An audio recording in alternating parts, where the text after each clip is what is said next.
So this is your big day.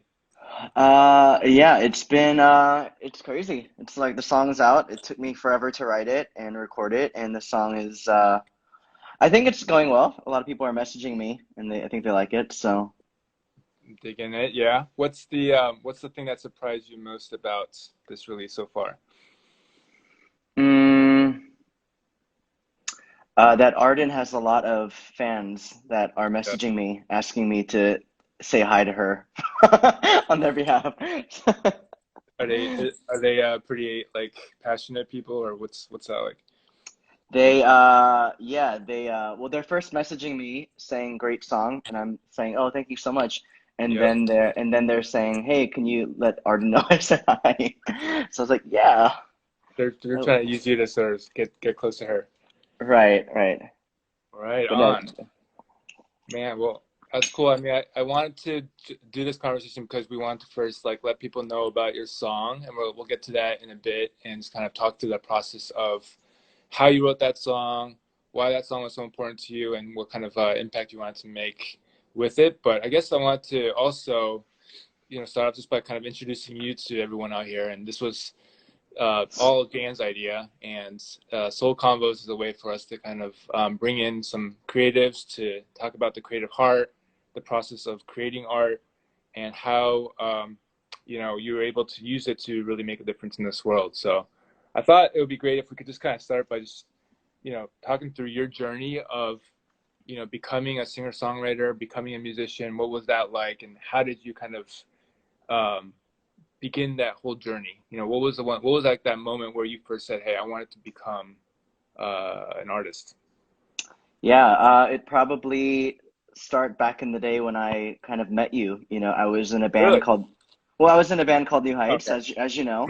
We've worked Yep. together. We've worked together in another life, Yep. and at the time, it was my story is really, I'm sure, like a story that a lot of people have, like Asian Americans, where we started the band, we were in high school, Yeah. didn't think we could ever actually do it because at the time, circa early 2000s, like you just didn't see a lot of Asian Americans in culture, especially doing music or as an artist. And so we really just did it for fun. And then that eventually kind of we caught on, like I would say the tail end of the YouTube kind of wave, and then kind of did that.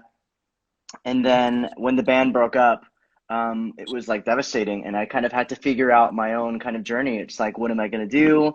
Yeah. And at the time, I was living in Seattle, and I was like, I never want to go back to LA because I just associated LA with New Heights and trying to do music and like flying down every month. You know what I mean? Right. Right. And it's so funny because then I ended up like trying to do another career, and then I got into that, and then my only offer was in LA, and I was like, Wow. okay, I'm moving to LA. You know what I Right. mean? And Yeah. then I moved to LA, and then I kind of somehow like got back into doing music after a few years of staying away from it, and then Right.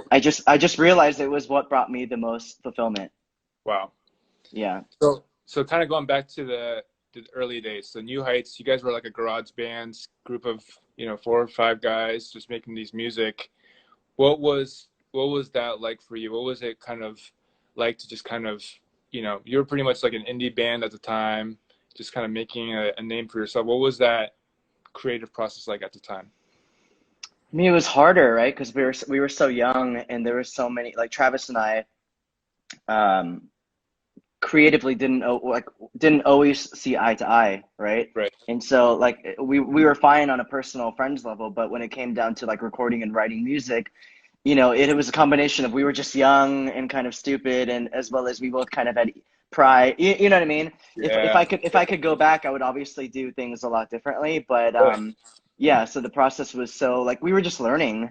You know what I mean? Right. It was a lot of growing pains. Yeah.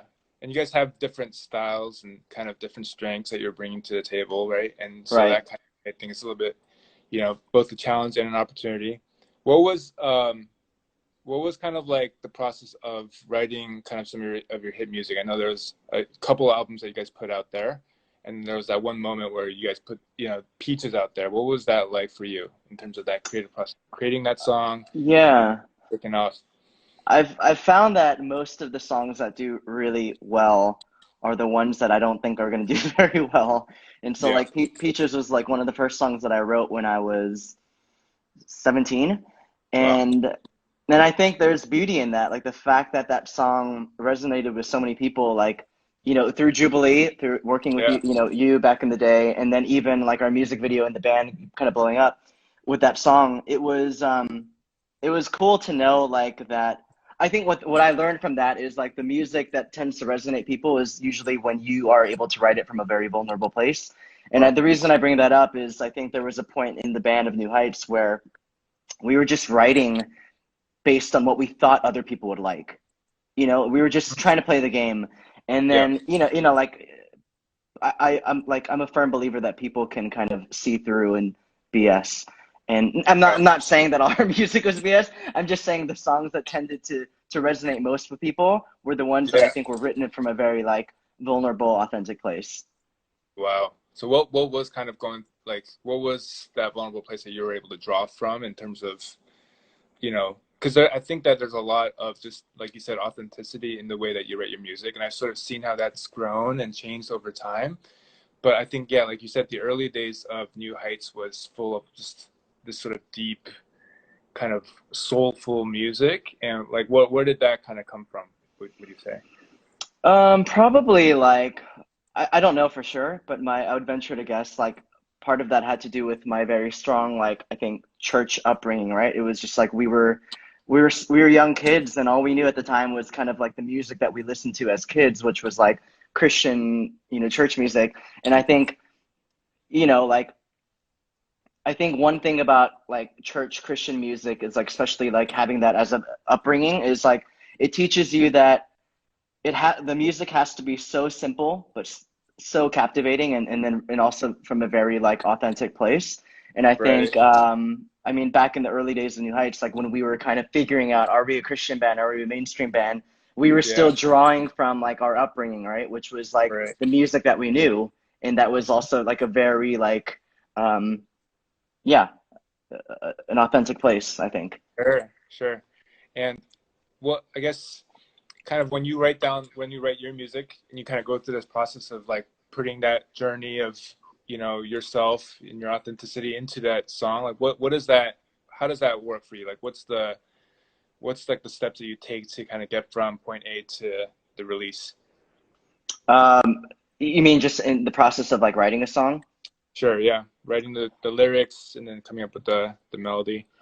Um, I don't know. Like I think it's evolved over time, but I think this still the main thing is like you just write a lot of bad ideas to get to the good ones, right? I think Yeah. like Ed Sheeran had this really interesting kind of metaphor where he was like, as a songwriter, um, it's kind of like a sink that has like a dirty faucet, and it's kind of like all the water that's going to come out is quite dirty, but then eventually you'll hit like a patch where it's all clean. Right. And I just thought that was like really powerful. I was like, oh wow, like that's so true because I think, even to this day, like it's easier now for me to know like whether a song or an idea is good. But back in the day, like you kind of just thought they were all good, even though Hmm. they actually objectively probably were not. Right. But you kind of have to go through that practice and that 10,000 hours to get to the point where you feel like you trust your instincts more. Sure. What would you say were the ones that were the dirty plates when you look back? No, I'm just Say kidding. that. Yeah. Yeah, What I'm were the actually. dirty? No. What was the dirty faucets? I mean, I still treat all my songs as babies, so I can't There you go. dish on Yeah. it too much. Yeah. So I was trying to remember as I was thinking back on our sort of journey. We've known each other for I don't know, like 12 years now. Right. Do you remember how we first met, or was that like I that's do. still kind of I do. vividly etched to your mind? Yeah. I do. Yeah. We were at the time. We met through church. That's You right. had- Yeah. you were in Seattle, Uh-huh. and I I mean, was I don't know. visiting. This makes me sound almost so shallow when I say this, but there are just some people like you feel like a connection to, or you're drawn to, or that person looks really cool, or he looks really really nice, and it's like it's so BS because obviously like you're kind of judging someone by like the facade or like judging a book by its cover, but I mean, there's just like I can't explain it. It's a human nature thing, and I think when we met, I was like, oh, like this guy seems like really nice, and you know? we had a moment. We had that moment where we just kind of like, and I think went out to lunch and we ended up like sitting together right at the end of the Right, table and just right, connected, clicked, and was like, wow, this guy, let's just do life, and we just kicked it from there. right. And you guys, so at the time, you had started the band and were starting to do some music. And well, what were some of like the kind of key? Yeah, I know there's a lot of ups and downs in that process, but what were like the key, like the most memorable moments of that early season for you? Yeah, it's a good question. I think there's a couple moments. I think when I first met you, or uh, around the time that we had met, I think the band had still been going probably for several years, and I think we had Right. kind of hit a patch where we were gonna make it, and so we were just gonna break Wow. up. And that was right when you were kind of still, doing some video stuff, working on Jubilee, and Right. Right. you had asked to use our song, a song that I had written like years ago, and then that was a song that kind of propelled and gave the band second life. And then we ended up being like, okay, we're not going to quit. We're going to like ride this out and see how long it can go. Oh, And so then you right. So you had written Peaches for a few years before we actually. oh yeah, we released Peaches when I was like 18 years old, and so a lot of people don't know like when that song blew up because of the video that you guys did. That song had been out like 5 6 years. You know what I Wow. mean? Not 5 6 years. Yeah, like at least 4 or 5 years.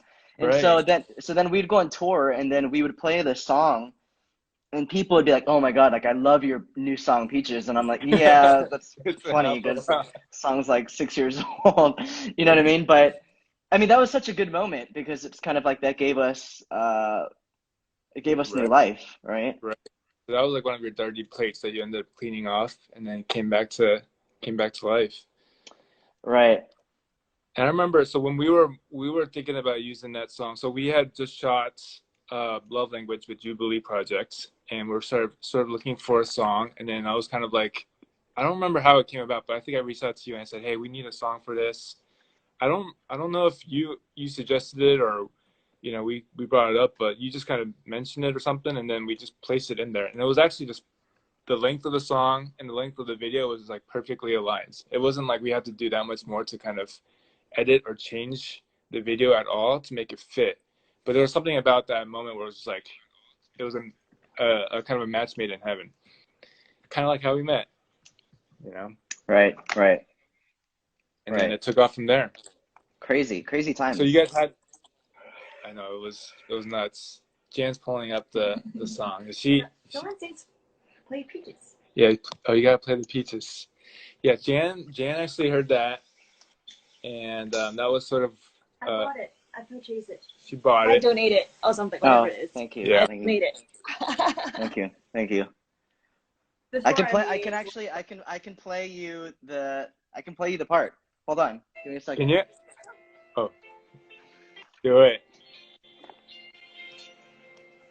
doesn't know. Yeah. Yeah. It's the beauty of Oh, Chris is gonna technology. play it. I'm gonna play. I'm gonna play. Okay. Woo, yes, Special sing. performance for I'll Jan. just play the piano part. Okay. Everyone sing to sing. Duh. Yeah, Linda's saying you gotta sing it. Live performance, please, Linda. I think. All right.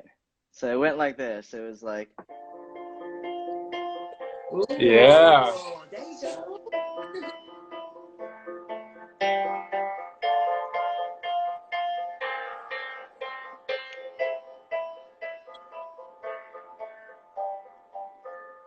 There we go. Beautiful, right there. It brings What back all these like what people memories from don't live. know is that I actually I'm not a piano player, but then Really? we were doing New Heights and we were working with this producer, and he was great. He came up with all these piano parts, Yeah. but no one in the band knew how to play piano. Right. By the way, Johnny was the one that asked me to play Peaches, so Johnny, that was for you.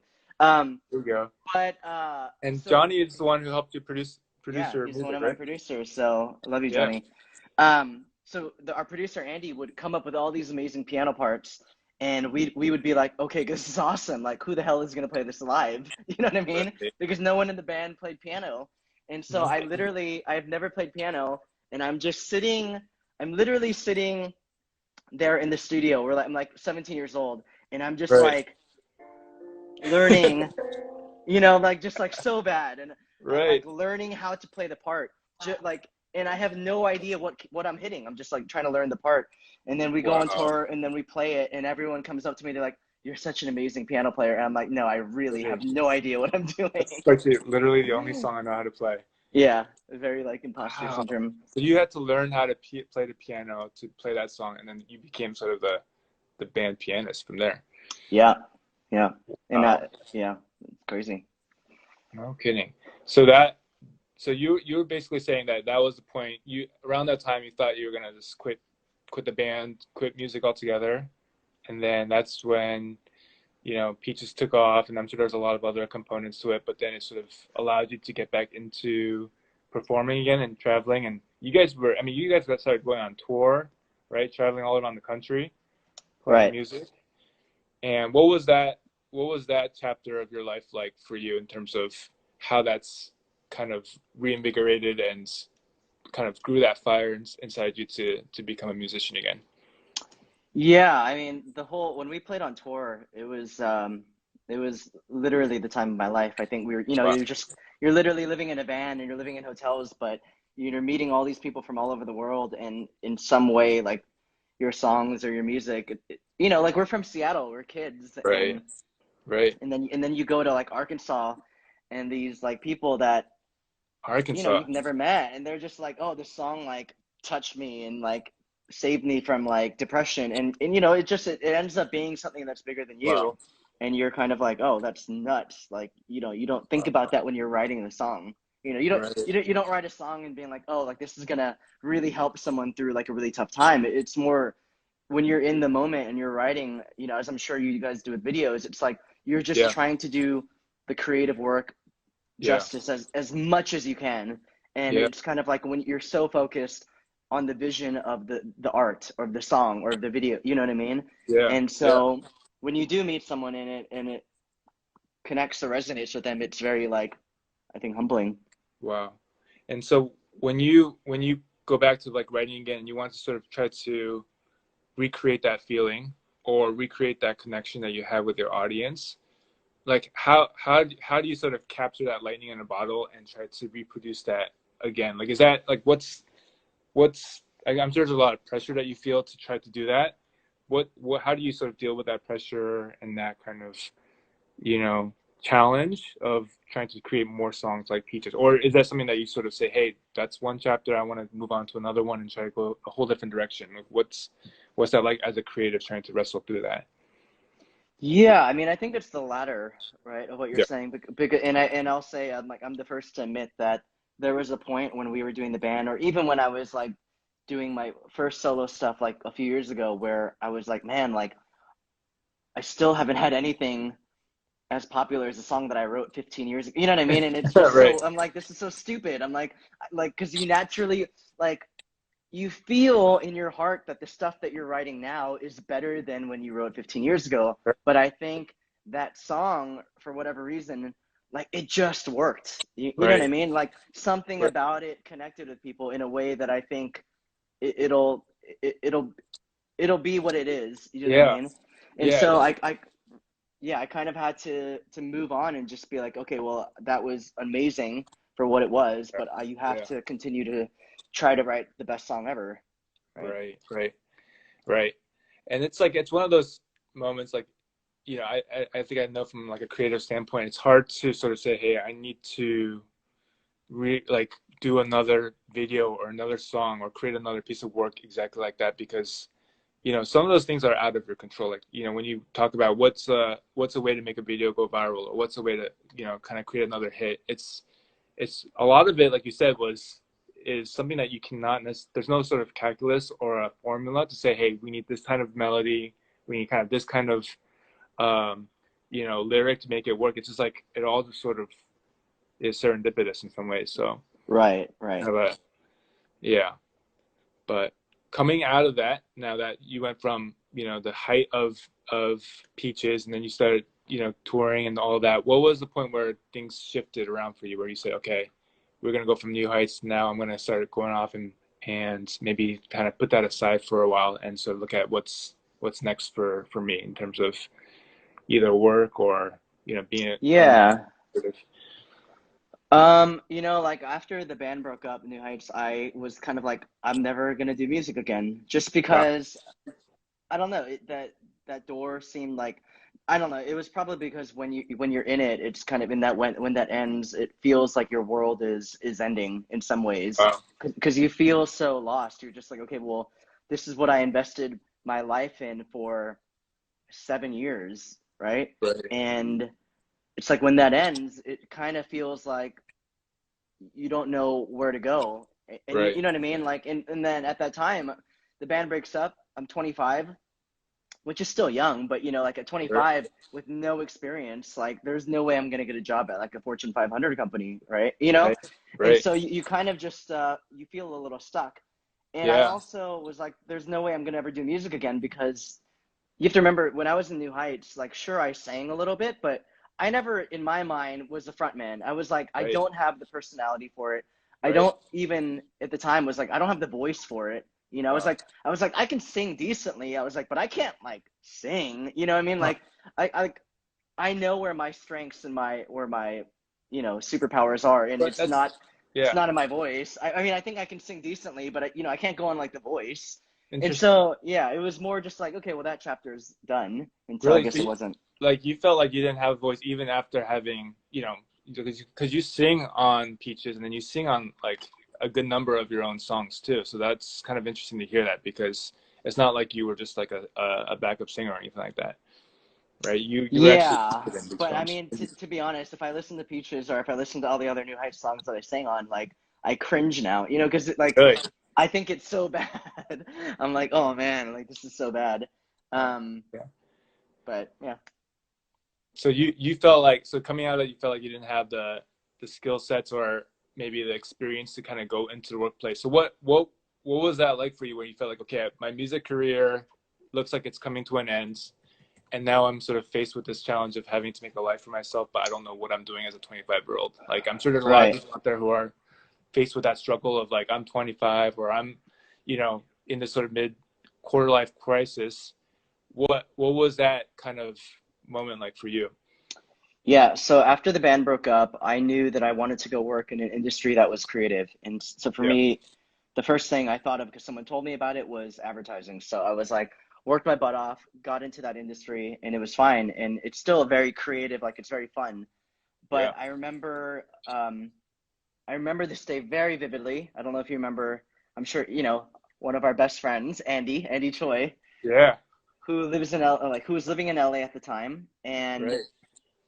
uh I told him we were having drinks in a happy hour, and this was Yeah. like a year into my career, and I was like, I'm like having a like about to have a panic attack, or I was like, I feel like I'm having a quarter life crisis where Right. I'm not fulfilled. Like this is what I Wow. wanted to do. I thought after the band broke up, I worked my butt off. I'm working at one of the best agencies like in the world, and I'm like Okay. not happy. I was like I'm not happy, Oh and wow. I told him that I was like on the verge of tears, and that How night how how long have you worked at were you at the agency for? maybe like a year and a half. Okay. Yeah. Like it was still Right. like it was, but I was like, oh, if I'm feeling like this now, like this is very bad news. Right. And he just had the best advice where he was like, you have the money now because you're making more than you did in the band. Yeah. You need to put your money into do music again because I Wow. guarantee you like that's gonna bring you happiness. And he was like, don't worry about like trying to make money from it. Don't worry about trying to be famous like you were trying to do in New Heights or whatever. Just do it because he was like, you have this gift where you can write songs and some people like Yeah. you can and so essentially Yeah. that's what happened. Wow. So a year into it, you already felt like this was not who you are, and you felt like there was a sort of like longing for more, and so Yeah. you knew that you wanted to. It was music the reason why that was the case. Like once you kind of got back into music, you felt like that was starting to turn around again, or did things start to Yeah, shift? like and I, like I'm my personality is very much like if I say I'm gonna do something, I will do it. Yeah. So literally that night after having like drinks and food with Andy, I called like someone the next day and I was like, okay, like how much is it gonna cost? Let's do it. Like Wow. my mind was set. I was like, I have to, because he was so right, right? Wow. Um, and then after Yeah. that, it was like, let's do this. And then I spent the next year like secretly recording this Right. album that no, I didn't tell anyone about. Is that the one that came out around that time, or is it still Yeah, kind this, and then all the songs of came like, out, like Mercer Island, like all yep. this stuff.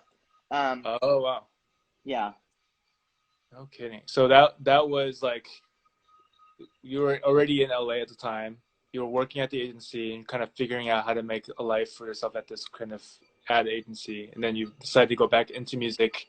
Was that like a hard decision to kind of go back on your own versus being oh in a band? yeah, I was like, I just remember the day I had to do like a photo shoot because I was like, well, you got to do a Yeah, photo shoot, you know, and right. I hate every minute of this. I was like, I Because you're like just the only one on hate the. it. Yeah, and even now I'm like talking to our you remember? Do you know Melly Lee? Yeah, right. Yeah. Photographer. So I was literally talking to her before this, and I was like, we're planning trying to do a photo shoot for the new Yeah. Highst stuff, and I'm just like, oh, like even thinking about that, I'm just like, I don't want to do it. I think that's the thing about you is that you don't necessarily seek out the, you're not someone that wants the fame of it. Like I think the beauty of kind of your kind of creative journey is that you've always just appreciated the beauty of the music, and you wanted Right, to just make good music. And for a while, like if you were at the, playing the piano, in the back, that was all that required, then that's all you wanted to do. And that brought you a lot of joy and it brought you a lot of kind of passion, and you were thriving in that sort of context. And so I think that right, like like it's just I know from like my personal experience with you that like this, you never went into it wanting to become like this, big famous sort of artist. And I think that's the beauty of why your music is so powerful, right? Because you're not trying to like create music that is just like appeasing or pleasing to the masses. And I think that's really cool. yeah. I mean, so much so where it's like I deleted social media for like a year or a year and a Right? half, and this was like Huh. before I started releasing music, and I was so happy. I was like, oh man, Wow. like I just don't like social media. And then when I started doing music again, I was like, well, like if I want anyone other than my parents to listen to this, I'm gonna probably have to like download Instagram again. You know what I mean? You Right. know what I mean? But even to this day, like it's not like my natural. It's Hmm. not in my natural habitat to be like, all right, let's do an Instagram live Fair. Yeah. or let's do a photo shoot. Right. But I'm grateful. Obviously, like I don't want it to sound like I'm not grateful. Like I'm grateful for every opportunity just to share my story in music. So Yeah. I like that. I mean, I think that's really cool that you came back into it now. And I know that wasn't like an easy process where you said, okay, I'm gonna just go back into music and just start writing songs again. Like what were some of like because there's probably moments in that process where you said, hey, this isn't right. Like I need to just stop chasing this dream, or I need to stop pursuing this because it's way too hard. What was that? What were those moments like for you, and what kind of kept you going in that kind of those doubts? yeah, it's I don't know if I'm gonna answer this head on, but let me know. It Some of the things you kind of said stuck out with me because I think when I was like in my early 20s, I always like made this promise to myself where it's like I'm never gonna get to 30 years old and still trying to do music. Like if I haven't made it by then, like I'm gonna let Right, it go. You know what I mean? right, right. And Yeah, now I'm 32 and I'm like I'm still doing this. So this is like super bizarre. Um, but yeah, I think that would just kind of I'm not proud of saying that because I think in that moment when I'm like this young 24-year-old kid, essentially me saying that was like very prideful. It's essentially saying like I'm judging others if they're 30 and trying to go, you know what I mean? right, And right. so it's like, wow, like that's a powerful kind of insight to think back on. Um, Mhm. because now that I'm older, I'm realizing, yeah, it doesn't matter how old you are. Like, recently I came across like a friend of mine shared with this quote from like F. Scott Fitzgerald, and he's talking about like I'll send it to you later, but it's essentially Yeah, saying like now is as good a time as any to start whatever you want to do. Like yeah. like who says like you're too old or you're too young? Just like go for it. Wow. And I came across that quote like this year, and I was like, oh wow, like this is super applicable in so many facets of my life. But Right. even from a creative music standpoint, it hit so true to me because I'm like, yeah, like I'm gonna do this, like, and I'm gonna Yeah. do it with like all my heart. And I Wow. kind of feel like this season of my life, I'm the best songwriter that I've ever been. So it's like Wow. I should just try to channel that. Wow. What's different about this, season of writing music compared to when you were, 18 years old writing Peaches or 14 years old writing Peaches? Yeah, I mean, part of that has to do with experience, but I think I just like can trust my instincts now, and I've kind of grown to have that confidence. Like Wow. when I during the Peaches era, if I went to the studio, I'd be so shy to get in front of a microphone because I'm like, oh, like this is not going to sound good. And Yeah. nowadays, if I'm going into a studio and I have to like flesh out like this idea that we've been working on and I have to sing, I'll Yeah. just get up, rip it out, Wow. and just like I can just Yeah. stand up there and do it. Right. Right. So you got a deeper level of kind of a sense of confidence of who you are and what and you know why you're doing what you're doing. It seems like it's like and that kind of keeps you going. Um, I'm curious, like now that you are putting out, you know, these albums, um, what is like, what's the difference between like, you know, like your first season of writing music versus now in terms of how the audience and you interact in terms of like what their feedback is, what their response is in terms of this generation of music versus your early days of music writing? Oh, that's a good question. I don't know how to answer that. The question is, what has the feedback been like and compared from now to when I was Yeah. younger? Yep.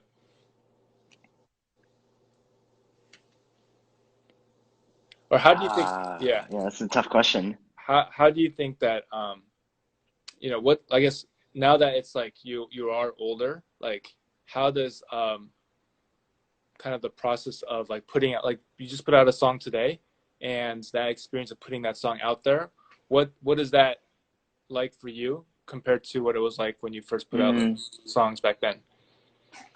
I think it's the same. Yeah. I think that's the beauty of that. It's like when you put stuff out there, it's kind of like you're very vulnerable. It's very like whether it's a video or whether it's music, you invest so much of yourself into the work. And then Yeah. when you put that out, you just kind of when you're writing it, you're not worrying about what other people are thinking, you know, Yep. ideally. But Yep. when you put it out, you kind of your human nature side is like, oh, I hope people like it. Do you know what Right. I mean? Or it's like, what did I just spend the Right. past 6 months for and all this money? Because you're just like, oh, I hope someone likes it. Yeah. Yep. Um, and I think when I was younger, it's like you're trying to cut corners because you know you have no money. And Yeah. now that as you get older, it's like, no, like I really want to do this the right way. Sure. So like, you know, um, Yeah. so you tend to invest like more energy into it. Right. Right. But, you know, like I would say the feeling is the same where you're elated and it comes out and, you know, you get to celebrate all the work that you've done and, you know, hopefully it connects with people. If not, like, that's okay. We'll get them on the next one. That's right. Yeah. I want to give, if people have any questions, I want to give people a chance to submit their questions. I think you can hit it by, like you hit that button on the bottom. But I'm curious, I want to talk about now that you are putting this song out there. You recently changed your name, right? From, I think it was Christopher Young to now Yeah. Highst. Like, what was that? Why did you kind of make that transition? Um, to be honest, it was a bit of a more of like a practical, just kind of move in the sense where there's a lot of people on social media, a lot of people that are artists with the name Christopher Young that I didn't, Right. you know, obviously like when I first did that, I was like, oh, like this should be fine because this is my first name and my middle name and that's what I'm gonna go by. Right. But then what ended up happening was that you just kind of blended into the sea of sameness where it was really hard to break through. Right. And Right. so for a long time, I was like, you know, I really want to change my name to just have it be like a stage artist name where it's not actually tied to me. So it's Right. almost like a fake alias. Like I can kind of separate from that. But Yeah. like I just didn't know what to do. And so one night, like me and my roommate and a friend of mine, one of my other producers, we just kind of sat down and we came up with like 100 options and Wow. TV was on and Netflix, the background screensavers were going. And it was like, Right. you know, Narcos, or it was like House of Cards, and then like the Yeah. screensaver of Money Heist came on. And I just remember looking to them and I said, I really like the name Heist. Like, that's a cool Yeah. name. Yeah. And my roommate was like, yeah, it'd be really cool though, because like if you spell heist like regularly, like no one's ever gonna find you. Do you know what I Right, mean? right. And so they're like, you should like like phonetically type it out where it's like very like associated with you. Sure. You know what I mean? So then Yeah, she yeah. like we wrote it out and we were like, oh, like this is interesting. Like it looks like High Street or it looks Uh-huh. like Highest or you know Yeah, what I mean? it But does. something about that we were just like, oh, that's kind of cool because like people will actually talk about it potentially or they're gonna wonder like what it actually Where is. it's from, yeah. And then it just that's just how it ended up happening. It's definitely, yeah, it's definitely unique. I think when you first hear it, it's like, okay, how do you spell it? What's the meaning behind it? It's kind of like a little bit, it kind of catches Right. you off guard, but then I think the more you sort of like get used to it, I think that's like any kind of cool name, like at first it Right. sort of takes a while to sort of get used to it, but then I think once it kind of hits, you can't disassociate. Yeah, and I knew Yeah. like, there was like a lot of people where I first told it to and they're like, "Well, that's stupid." And I'm like, "That's fine because ultimately like when the music comes out, you will Yeah, associate the name to the music." right. You know what I mean? Like there's so many like bizarre names out there that are artists, but then because Yeah, they have great music, they're like, "Oh, that name is so cool." yeah, Um, yeah. Like the Beatles. Like at first, I'm sure people are like, "What in the world is that?" And then now it's right. just like you can't even, Yeah. that just doesn't even make sense any other name. Um, all right, I let's talk also about. like that it like very subtly alludes to um New Heights. It does. So you're Hmm. kind of bringing back some of Yeah, these. I'm not ashamed from, where I was. So I'm happy to kind of allude to that hey, like New Heights, Heist, like, it's kind of Right. You went from New Heights to like Hi. newer, yeah, newer, yeah, Heist. That's great. Um, so going from so now that you're Heist, you're putting out your first. Is this your first single as Heist, right? it is, yeah. What can you talk about what that was like coming up with the song Breaking? Right. What inspired it? And what were you trying to communicate through the song? Um no, I normally write music first melody first, and sometimes it'll just come to me. I'll be in a car and I'll be like, and Yeah, it's right. just like, so I just like write it down or I just like voice memo it. And Johnny and I, who's one of my producers, we were in Joshua Tree. We were having a writing retreat, Okay. and I was like, "Hey, what about this?" And it ended like when we first recorded the demo, it was like this crazy, like dancey type of a thing. Yeah. And then I was kind of like, no, I think we need to like strip it back a bit. I think we both kind of felt that way. And so Hmm. it kind of went through a lot of different iterations, but ultimately, uh, we had essentially finished the song. All the music was done, but Right. I take forever to write lyrics. So much so where it's like some of the newer songs I'm coming out with, I'm asking my friends like, can you help me because Right. I can write melodies like a machine, but I can't write Wow. lyrics. Like it takes me just a really long time. Huh. And so Interesting. the song was done essentially for months, but there was no lyrics. And so then over like winter break for holiday for Christmas, I was at home in Seattle, and I literally just like sat my ass down. And then for like 2 weeks, I was like every day I spent 3 hours on it and just Right. like and kind of fleshed it out. No kidding. But the interesting thing about the song is I knew from like very early on, and Johnny can attest to this, that I was like, I think a girl should sing on the chorus. Like I Huh. really think like at the time I was listening to a lot of this act called Oh Wonder, and it's like this guy and girl, and they both sing together in unison. And I was like, I really think this song can be like that because the chorus, I don't know if you listen to it, it's very low for a guy, Hmm. but I'm like, oh, this could be really cool if a guy and girl were singing this together. And Right. so that's like, from very early on, it was not like a marketing move to get art in, but it was like I wrote this for a girl to sing on it. Sure. And so what was that like when you reached out? I guess was it pretty clear from the get-go that you wanted to reach out to her or and I mean if you don't want to share, but like what was that like process like for you to kind of work with her and get her on the song and collaborate? Yeah, it was when it got to that decision, it was a bit more like practical, I would say, where I knew that the girl that was going to be singing on it, that she would be very prominent. Yeah. Because if not, if it was something where it was like me and Johnny were in the studio and I said, hey, I just need a girl vocal, but she can be buried. Like, you just need to hear like the subtle notes. then Right. we could have gotten anyone. They could have just been kind of like a ghost singer. Do you know what I mean? Right. Yep. But because I knew like that this person was gonna have such a prominent role in the song, like her Yeah. vocal was gonna be just as high, if not higher than mine. I was Right. like, well, like we should probably get someone that's doing music then, or someone that has put out music. Sure. And then at the time it was like I had sang with Arden at church like a couple times. Okay. So I gave her, and at the time we were always like, hey, we should do a cover together or we should do a Yeah. song. And so then I Great. reached out. Yeah. No kidding.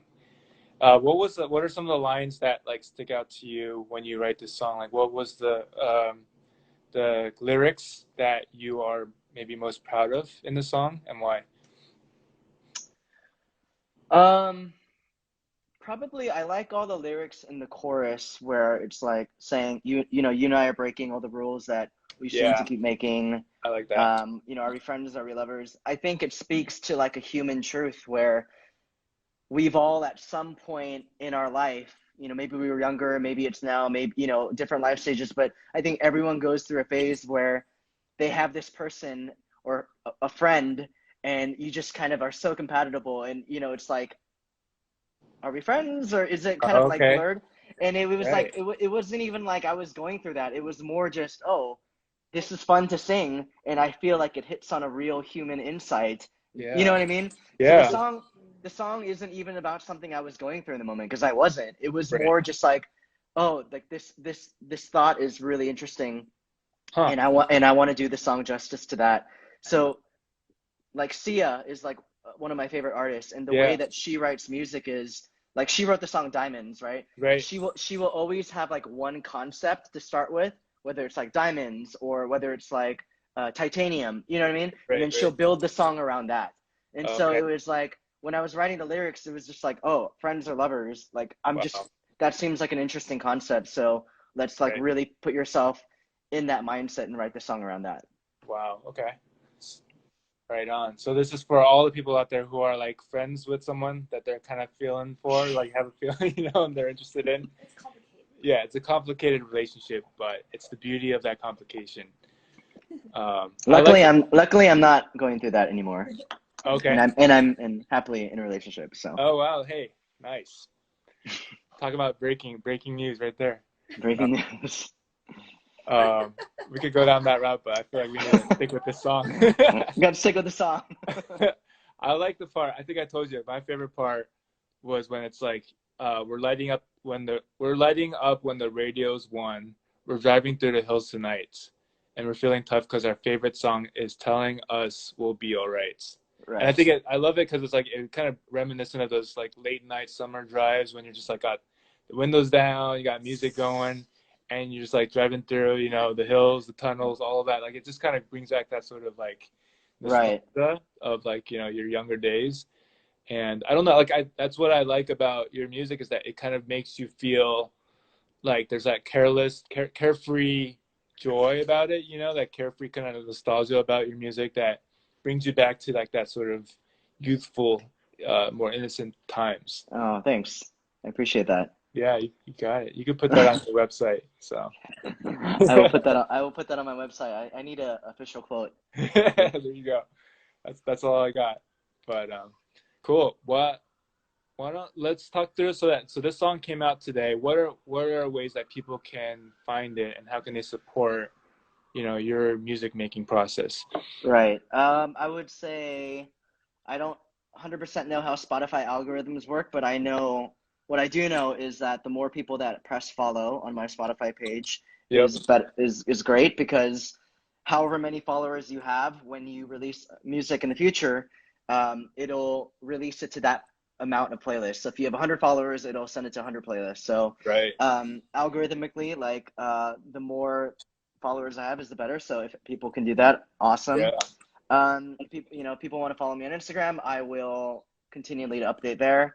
But yeah, I would say anything. Just if anyone can listen to the song, like that means the world to me. It's Yeah. only 2 minute song, so it's very Is short. that is it really only 2 minutes? 2 minutes and 13 seconds. Yeah. Wow. Okay, as we wrap up, there's a couple like more serious questions I want to hit, and then we could kind of go from there. One is Clint, one of our good friends in Hawaii. He asks, "What would you say to challenge someone who wants to make the leap into their life's purpose? And I think this is a really good question for you because, you kind of, went into being in advertisement, and then you decided to go back into music. And I think this is really key for people who are sort of exploring, okay, I'm in my like full-time job. I'm sort of exploring this world, but I still have a passion for creating art. Like, what's your advice to them as they sort of explore this balance of work and life and all the demands that come with it? Yeah, it's a big question. Um, I would say I think we've been conditioned, growing up in culture to to a lot of people telling us, well, it has to be all or nothing, like you need to quit your job tomorrow. Right. And I just found that like very discouraging as, a person who had a lot of stuff going on and a lot of responsibilities.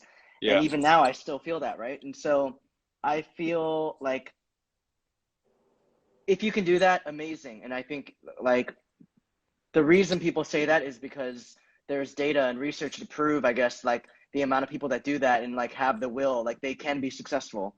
Right. But it does, like that's not the only avenue. And so I would say someone asking, how do I make that leap? I would Yeah. say, a leap can look very different to a lot of people. Like a Yeah. leap, making that leap to many people can be quitting my job tomorrow. But to a lot of other people, it can mean like even to me, where it was like, I'm not going to quit my job, but like, years ago, it's like, well, I'm going to put my money where my mouth is, and Wow. I'm going to do this album, Wow. however long it takes. That was a leap for me, Right. right? And so I would say the leap can look different for whoever you are, Mm-hmm. but I would say whatever you do, just start tomorrow, like Wow. whatever that looks like. You Wow. know what I mean?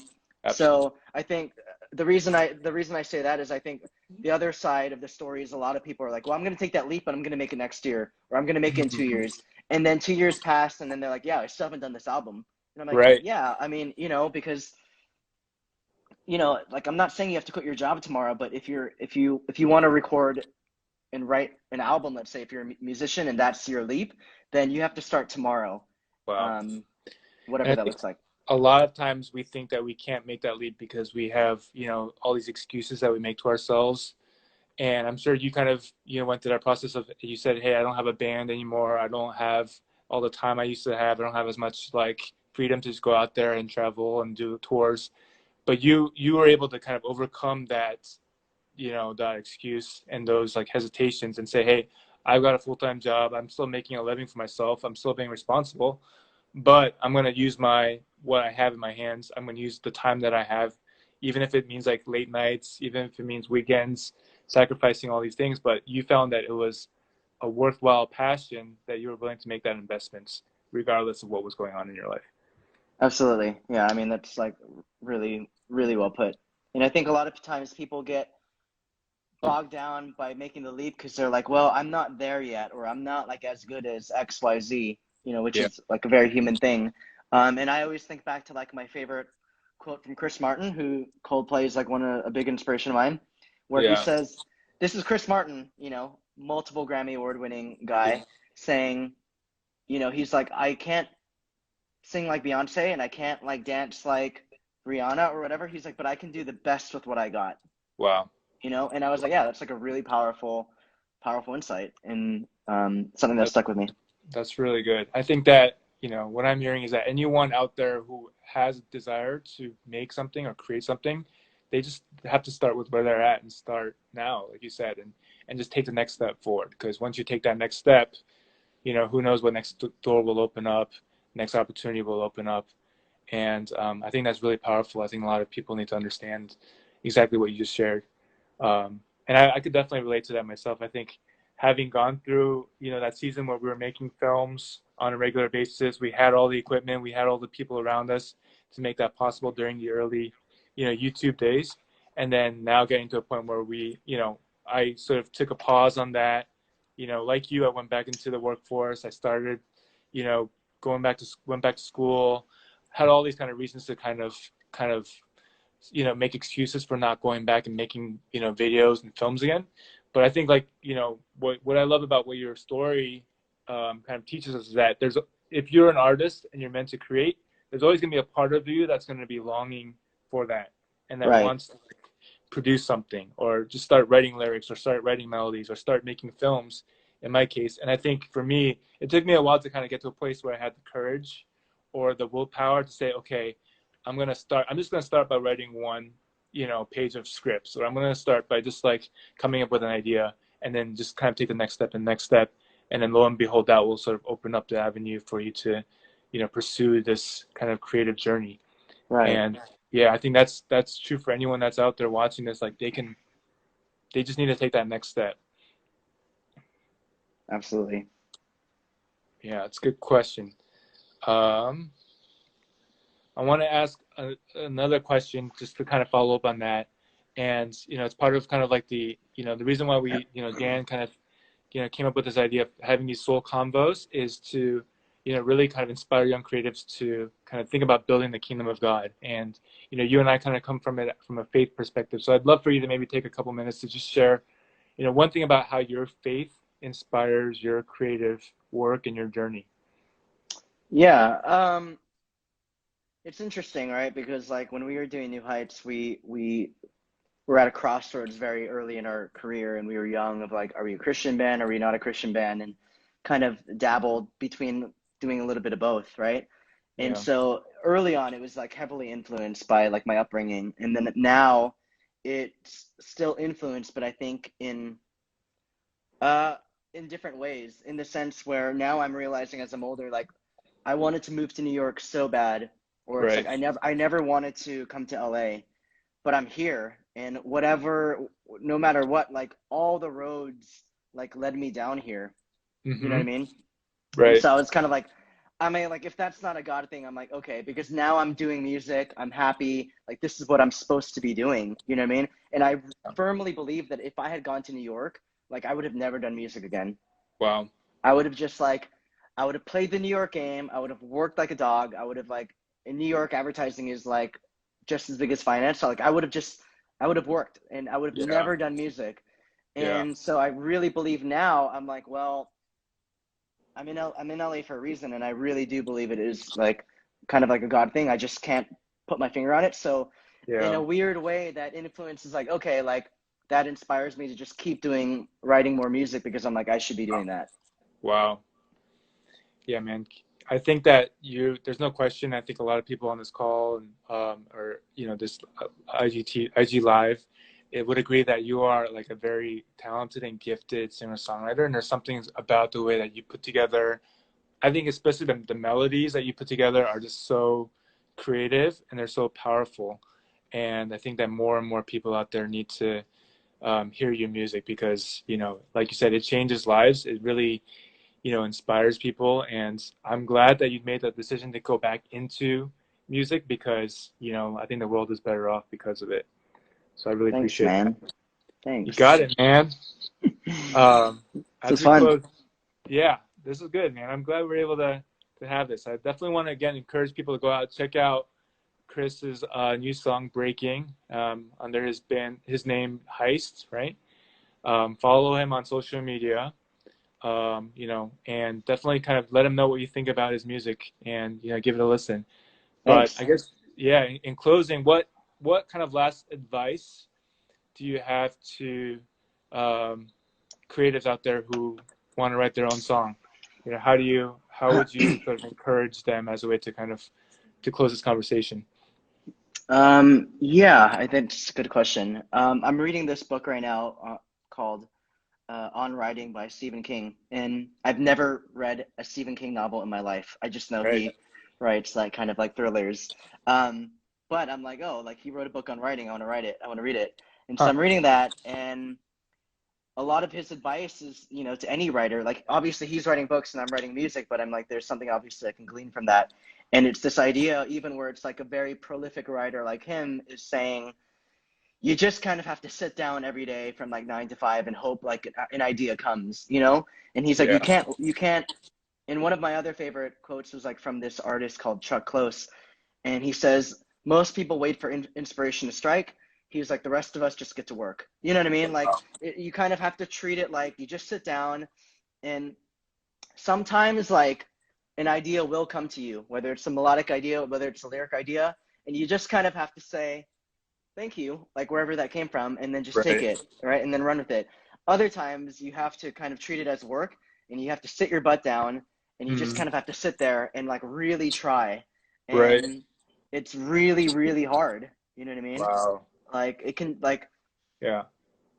I envy like someone like Ed Sheeran because he's a pop genius and he can just like Right. write so quickly. But for other people like me, like you just have to sit down and you know, like the lyrics are breaking. I sat down for 2 weeks every day for 3 hours and I just worked on it. And it was Wow. so frustrating because like it's not working out. But Sure. at, at, at one point you will hit a breakthrough and it's like the best feeling in the world. Wow. I like that. And it was worth it. I mean, you pressed through it and now you've got the song and I think that like it's clear like how much of a um you've come out of it on the other side of that kind of challenge and I think that we have the song now today because of it and I'm grateful that you're able to kind of press in and wrestle through that. Um Thanks, but yeah, man. thanks Chris, man. I know it's been quite a journey for you. It's been quite a creative process for you and I know that you're going to continue making amazing music. So definitely guys keep following Chris, keep supporting him.